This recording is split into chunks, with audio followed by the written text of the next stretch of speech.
विशाल आकाश के नीचे हरिपाद का झुर्रियों और मिट्टी में अंकित जीवन काल का प्रतिबिंब उसके अनुभवी चेहरे पर झलकता है। धीरे धीरे जानबूझकर किए गए आंदोलनों के साथ वह हल को धरती में चलाता है। प्रत्येक नाली उसकी स्थायी समर्पण का प्रमाण है। बच्चों की दूर की हंसी हवा में बहती है, एक आनंदमय सिम्फनी जो क्षण भर के लिए उसकी मेहनत के बोझ को कम करती है। एक हल्की मुस्कान उसके चेहरे की रेखाओं को नरम करती है, क्योंकि वह रुकता है।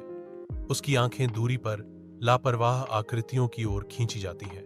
उस साधारण क्षण में थकावट दूर हो जाती है, जिसकी जगह एक गहन संतोष आता है जो केवल भूमि और उसके भविष्य में ही मिल सकता है। हरिपाद बिस्तर पर शांत लेटा हुआ है। उसका कमजोर शरीर समय की निरंतर प्रगति की एक कठोर याद दिलाता है। एक डॉक्टर हरिपाद की ओर झुकता है। एक गंभीर भाव उसके चेहरे पर छाया हुआ है, क्योंकि वह परीक्षा करता है। डॉक्टर एक गंभीर निदान देते हैं। अब ज्यादा समय नहीं बचा है। दुखी आंखों से हरिपाद अपने बेटे सुमन को एक पत्र लिखना शुरू करते हैं। उनका हाथ थोड़ा कांप रहा है, क्योंकि वह कलम पकड़ते हैं। पृष्ठ पर उकेरा गया प्रत्येक शब्द एक पिता की लालसा का भार वहन करता है। दूरी को पाटने का अंतिम निवेदन।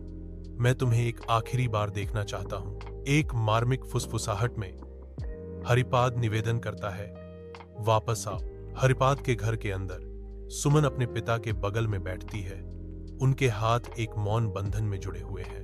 हरिपाद की आंखें धीरे से बंद हो जाती हैं। एक शांतिपूर्ण मुस्कान उनके होठों पर छा जाती है, क्योंकि वे अपने अंतिम क्षणों के करीब पहुंचते हैं। सुमन चुपचाप रोता है।